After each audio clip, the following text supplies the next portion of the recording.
Hammasini kesib tashlaysizmi? Bitta qo'yadi, 10 santim qo'yadi-da bunda. Chunki hosil yirik bo'ladi-yu. Ha. Yirik bo'lganda sinib ketib qoladi. Shuni hisobiga kalta qo'yiladi, mayda shoxlar mana. Mayda shoxlar sirasi hosilga o'tiradi. Tushunarli. O'tganlik kesganmiz, o'sib ketganda, qarang.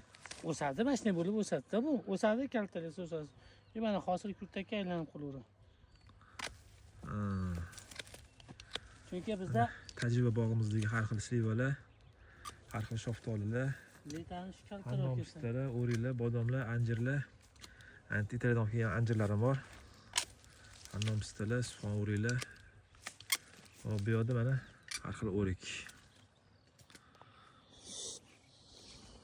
Bu yaxshi tugmadi, bu lekin o'riklar. Yaxshi edi, gulni to'kkan u nimada?